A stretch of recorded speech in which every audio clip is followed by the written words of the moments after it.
हम लोग के बीच लेकर आ रहे हैं एसिलरेशन त्वरण।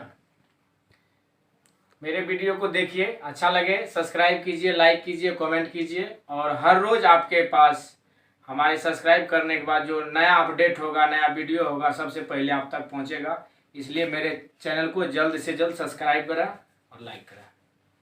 चलिए हम लोग देखते हैं एसिलरेशन। एसिलरेशन को हिंदी में त्वरण कहते हैं। Rate of change in velocity with respect to time, यानी समय के साथ जो वेलोसिटी वेग में परिवर्तन हो रहा है, यानी वेग की परिवर्तन की दर को त्वरण कहते हैं। वेग में परिवर्तन की दर को त्वरण कहते हैं। त्वरण का यूनिट होता है मीटर पर सेकेंड स्क्वायर। इसका बीम और डायमेंशन होता है m0L_t-2। अब चलिए वेलोसिटी क्या होता है। जैसे हम लोग कोई गाड़ी को एक्सीलरेट करते हैं, सिंपल समझ लीजिए, गाड़ी को एक्सीलरेट करते हैं। कोई गाड़ी है, उसमें एक्सीलरेटर देते हैं तो उसमें क्या होता है, वेलोसिटी बढ़ता है। तो उसको हम लोग वहां से कंपेयर करते हैं एसिलरेशन से। तो एसिलरेट यानी एसिलरेशन बढ़ेगा तो गाड़ी क्या होगा, वेग बढ़ेगा। एसिलरेट करेंगे गाड़ी को हम लोग तो क्या होता है, वेग बढ़ता है। तो यानी एसिलरेशन बढ़ेगा तो वेग बढ़ता है। यदि एसिलरेशन को हम लोग कम करते हैं, एक्सीलरेटर जस्ट लाइक गाड़ी से एग्जांपल लेते हैं, बाइक चला रहे हैं आप, एक्सीलरेट करते हैं तो क्या होता है, उसका स्पीड बढ़ता है। फिर एक्सीलरेट को हम छोड़ते हैं, एक्सीलरेशन कम करते हैं तो उसका स्पीड क्या होता है, घटता है। सेम वहां से इसको हम समझाने की कोशिश कर रहे हैं जो रियल लाइफ में आप लोग समझने में जल्दी हो जाएगा। तो वेलोसिटी बढ़ाने के लिए हम क्या करते हैं, एक्सीलरेशन यदि बढ़ा रहे हैं तो वेलोसिटी बढ़ेगा, यदि एक्सीलरेशन को घटा रहे हैं तो मेरा वेलोसिटी घटेगा। यदि वेलोसिटी कांस्टेंट है तो हमारा क्या होगा, उस पार्टिकल का, ऑब्जेक्ट का क्या होगा, एक्सीलरेशन क्या होगा, कांस्टेंट, यानी त्वरण कांस्टेंट होगा। वेलोसिटी कांस्टेंट तो त्वरण कांस्टेंट। वेलोसिटी को बढ़ाएंगे तो त्वरण मेरा बढ़ेगा, वेलोसिटी को कम करेंगे तो त्वरण कम होगा। ज्यादातर क्वेश्चन एग्जाम में यही पूछता है कि कोई गाड़ी है, कोई पार्टिकल है, उसकी वेलोसिटी को हम बढ़ा देंगे तो उसके त्वरण पे क्या प्रभाव पड़ता है। तो यानी एक दूसरे के समानुपाती होता है, यानी वेलोसिटी बढ़ेगा तो त्वरण बढ़ेगा, घटेगा तो घटेगा, कांस्टेंट रहेगा तो वो भी कांस्टेंट रहेगा।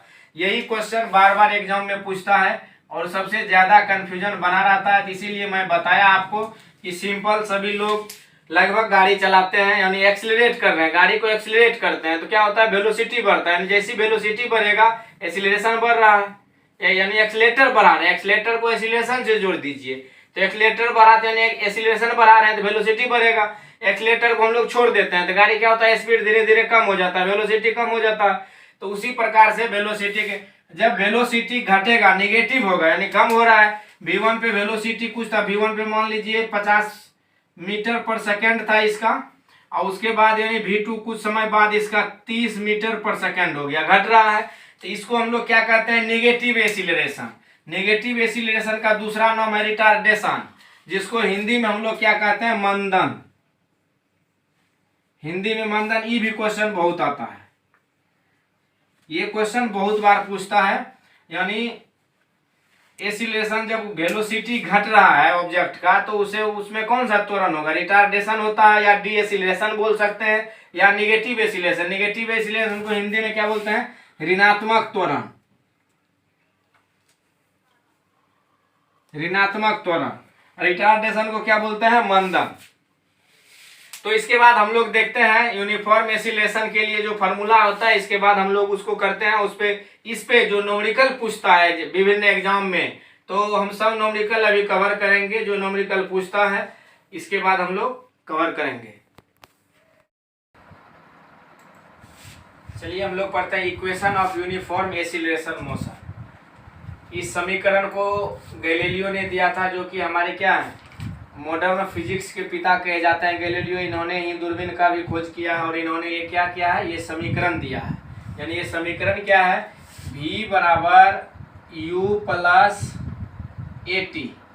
इसमें उसके बाद पहला समीकरण हुआ, ये दूसरा समीकरण है v स्क्वायर बराबर u स्क्वायर प्लस 2as। तीसरा समीकरण है s बराबर ut plus half at square. अभी तक आप लोगों ने ये 3 समीकरण पढ़े होंगे और ये चौथा समीकरण है Sn बराबर u plus half a 2n minus 1। यानी यहाँ पे हम लोग देखते हैं u क्या है, हमारा प्रारंभिक वेग है, v क्या है, अंतिम वेग है, ये हमारा क्या है, एसिलरेशन त्वरण है, s हमारा क्या है, विस्थापन है, और टी क्या है, समय है। अब आता है यहाँ पे एक नया टर्म आया है एस एन। एस एन क्या है, एस एन बराबर एनवें सेकेंड में, यानी एन सेकेंड यानी 5 सेकेंड यहाँ से चल रहा है। 5 सेकेंड में तय की गई दूरी ये एस एन है। 10 सेकेंड 20 सेकेंड में तय की गई दूरी ये यहाँ से डायरेक्ट निकलेगा। इस सभी फार्मूला का हम लोग उपयोग करते हैं, न्यूमेरिकल बनाते हैं। उसके बाद हम लोग क्या करते हैं, इसको देखते हैं सवाल बना के, और बहुत आसानी से आप लोग को क्या आ जाएगा, समझ में आ जाएगा।